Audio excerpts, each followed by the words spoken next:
What's up, guys? Welcome back to Let's Play Dragon Quest Heroes! Alright, so I want to show off quickly my setup before we continue. I have a couple of points I can spend for Lucius and for King Doric. I may or may not get anything right now. I just wanted to show off what I have right now available. Terry's got a couple points, but nothing really we can get right now. If there's a couple things I want to get for Terry. I increase his MP because he's going to need that. Terry also is definitely going to need more defense later on, so I'm going to make sure I get that as well. Alright, then as for equipment, so Aurora again has the Silver Rapier. I have a Cautery Sword for Lucius now. And then obviously still have the Cautery Sword for Terry. Everybody has orbs. Terry has a magic shield as well. All the characters that I'm using have best orbs I can get for them right now. I have chainmail orbs for Elena and for Terry. So let's go back to Sylvia and continue our campaign. So time to show off how obscenely broken Terry is. And we will have a good time doing so. So Terry's basic combat sandbox is essentially the same as Lucius and Aurora. It's the same basic combos that he can pull off. The same normal square combo and triangle maneuvers, and he has some of the same abilities in his skill tree. But with some very distinct differences. So we're going to go ahead and swap over to him. Again, the Cautery Sword is very powerful at this point in the game. So you can still hit triangle and lunge forward at enemies like that. He still has his equivalent of Blizzard Slash or Searing Slash, which is not named, but it's just in a Lightning Elemental one. But the thing that makes Terry really abusive is if you hit square twice and then hit triangle, he'll do this double slash maneuver. And at any point during Terry's combo, if you hold down triangle, he'll do this crazy somersault. And it can be chained about 3 or 4 times before it's over. Deals a decent amount of damage, but the main thing that's great about it is it pretty much makes him very difficult to hit. And it also makes him incredibly fast. So Terry can be used to get quickly across the battlefield very quickly. So that is one of the things we're going to be abusing Terry for throughout the game. In addition to that, his most broken ability is called Falcon Slash, which we used there briefly. And it can cut right through certain enemies and instant kill them. But the greatest thing that it does is it creates mirages, doubles, just like Elena's Divide and Conquer does. So now we have after images for Terry that will allow us to do more damage, and it adds an extra hit to every hit in our combo.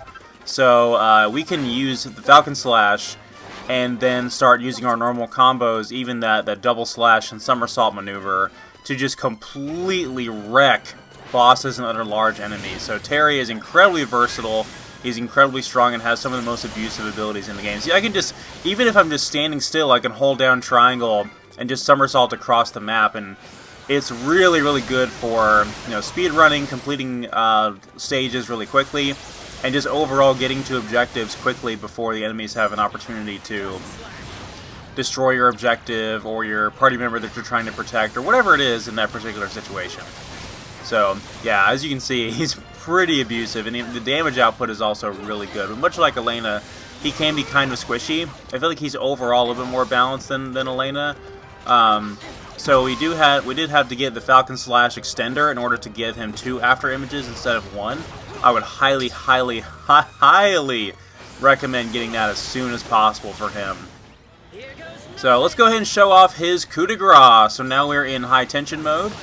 He also has an ability similar to Cold Fission or Inferno Slash that is Gust Slash, so we'll be using that in tandem with our Falcon Slash, our after images, to make sure that we deal maximum damage there. Alright, let's show off his coup de grace.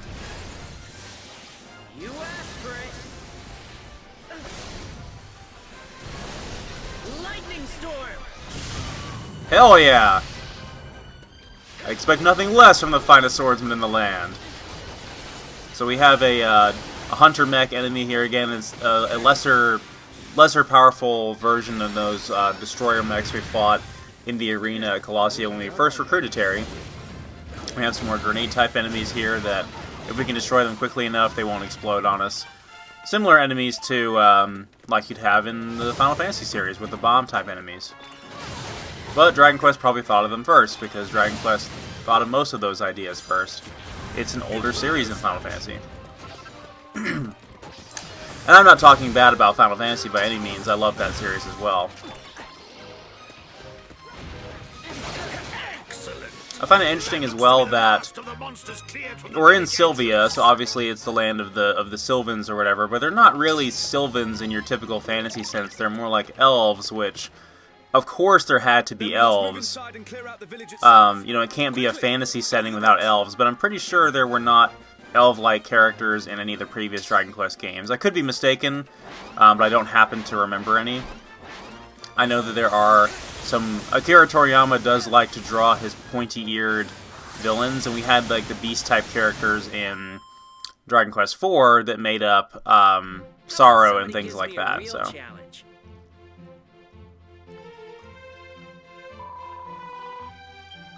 Terry's such an ass, but he's such a great character. He's one of those easily hateable characters in terms of personality, at least in this game. But in terms of his combat capabilities, he's a staple for this game. And I'm happy to report that he does return in Dragon Quest Heroes 2, because it wouldn't be the same without him. So we're going to have a quick conversation here with King Doric, and he's going to introduce us to a optional side quest we have available to us right now. Everybody got a level up there, I think, except for Lucius.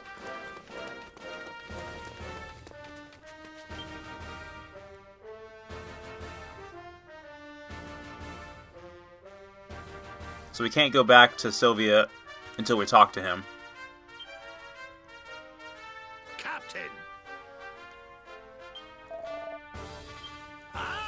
So he's going to tell us about Trial Island. This is a very important place we have to go to periodically during the main quest to partake in some side quests that give us tutorials on different abilities we can unlock later on. So the one that's available to us right now, I'll show you. If we go over here, wherever the hell it is. Huh, maybe it's not available quite yet. But anyway, we'll be able to get the Zoom spell pretty soon, which you guys should be familiar with from the Dragon Quest series. But to keep everything kind of condensed into this one video, we're going to go ahead and move on to the next stage. And I don't think it's even accessible to us right now, so I guess it should be after this fight or something like that.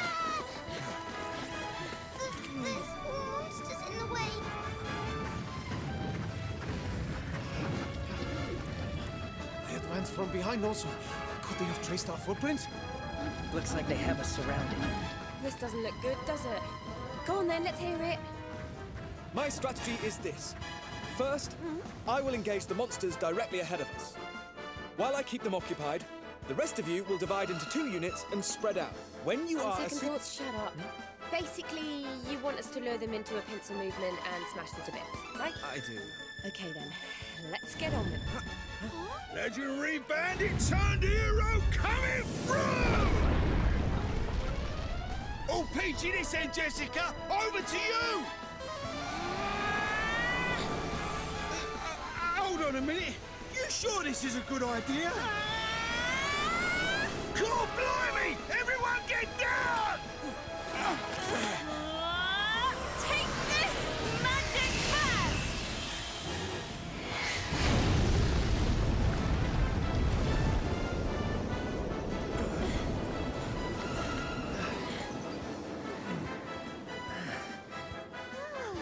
You all right, Bluey? You don't look like you're hurt anyway.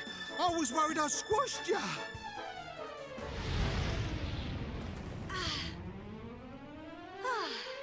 That was fun, wasn't it? Oh, you don't think I overdid it a little, do you? A little? You having a giraffe, ain't ya? You almost frazzled the lot of Oh, I'm us. sorry to have inconvenienced you, your worship.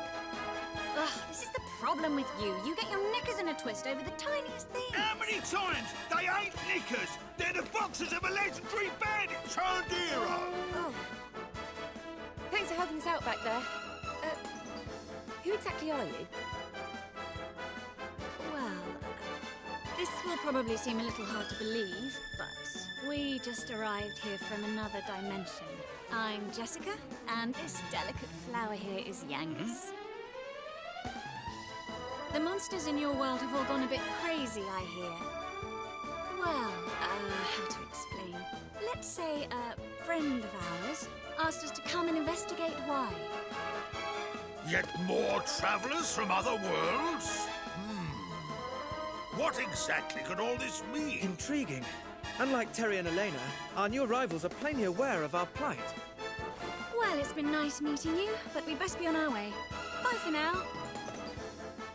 Hold your horses, Jessica! You can't just go running off like that! Well, they're an interesting pair, aren't they? You can say that again. Look, they're back to their bickering already. Seems they can't even agree on which way they're supposed to be going. We too must choose a way forward. Come, friends, onward! Right. Shut yourself, why don't you? Alright, how about that? 2 new characters have just been introduced, Jessica and Yangus from the beloved Dragon Quest VIII. So, I will be talking about them in detail when we finally get a chance to play as them. They're not playable right now. So this stage, actually, there's 2 different optional paths we can take here. So, Jessica and Yangus are going to split up, and we can pick either side to go to, and it will be a slightly different stage. We won't really be able to access the other side. Then we too must choose. But this is still a really good stage. I'm surprised that here we are only 8 parts in, and we already have them. I feel like my previous run through the game, it was much later in the game when I finally got these guys. So maybe I'm just much quicker at the game now, and I'm getting to certain key points in the natural progression that I want to be at. So we're gonna go right this time. So you can see the large map right here, and you'll see that this section will become the only part of the map that is accessible to us now. So we're gonna go help Yangus, because he seems to be a bit, what's the word? Thick-headed, so maybe he could use a little bit of help. Whereas Jessica seems pretty capable, so I think we'll leave it up to her. That was pretty impressive there, seeing Yangus take out that entire bridge with one swing, and then Jessica with that magic burst attack, destroying that whole group of enemies in front of us. So they look like they're going to be pretty formidable. Can't wait to get them in our party. So we have the same party setup as before. We have the 3 main swordsman characters and Isla. The reason I brought Isla along is only because I wanted to get some more experience on her, because we will be using her much later in the game. And if you neglect to use her, it's going to make that stage a lot more challenging. And I really don't like using her, so I'm kind of forcing myself to use her early in the game when it's more strategically viable, as opposed to later on where I really want to start using different characters. Terry just showing off how much of a powerhouse he is there by slicing through those golems with ease. So, interestingly enough, it appears that Jessica and Yangus are completely aware of the fact they're from a different dimension. They understand what's going on. They know that the monsters here are behaving strangely. And they said that they are here in response to a friend of theirs. I wonder what that could be, or who that could be. But it's heavily implied that something that is tangential to the Dragon Quest VIII plot is what is allowing this interdimensional travel and things like that. So for those of you that don't already know what's going to happen in the story, keep that in mind as we go forward. Something from Dragon Quest VIII is what's allowing this to happen. And maybe it's more obvious than I'm giving it credit for, but it was definitely an interesting plot decision, I felt like. Although, again, the story in this game is nothing really special. It typically isn't in these Musou games. But I think it's cute and harmless for the most part. Yeah, so Dragon Quest VIII, unfortunately, is the Dragon Quest game that most of you have probably played. It's the most successful one here in the States. And the first game in the entire series to actually be titled Dragon Quest. So for those of you who are not familiar with the history of the series, Dragon Quest 1, 2, 3, and 4 were released in America under the title Dragon Warrior because of a potential lawsuit having to deal with a particular tabletop RPG set called Dragon Quest. So to avoid any potential copyright issues, they just call it Dragon Warrior in the US.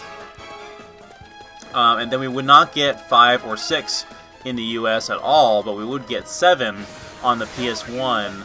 But we wouldn't get it until like the year 2001 or something like that. We got Dragon Quest VII really, really late. So because it was so archaic and the graphics were so obsolete and it was such a slow game, Dragon Quest VII, or Dragon Warrior 7 as it was called, did not do very well in the States.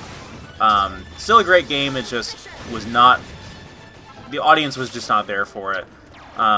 So, when Dragon Quest VIII finally came out in the States in 2005, I want to say, everybody was like, oh, this game is like fantastic, this is like best RPG of the year. And Dragon Quest VIII did make a lot of great strides in the right direction, and is still the most high-end console Dragon Quest game until Dragon Quest XI comes out. Dragon Quest XI, I believe, is out in Japan now, so that comment only really holds true for the US releases. Dragon Quest XI is really a huge, huge step in the right direction, because we're finally getting a high-end console Dragon Quest game again, and it is going to be, cross-platform on the Switch, PS4, and the 3DS. And the 3DS version is going to be very different than the PS4 version, so you can still play an old-school, classic-style Dragon Quest game on the 3DS version with 2 different types of graphics layouts, and then with the PS4 and Switch versions, you're playing a 3D game that looks kind of like this. How about somebody Good stuff. gives me a real challenge? Anyway, I'll talk more about Jessica and Yangus when we finally get to play as them. But those of you who have never played Dragon Quest VIII, it's also available on the 3DS now with an HD remake.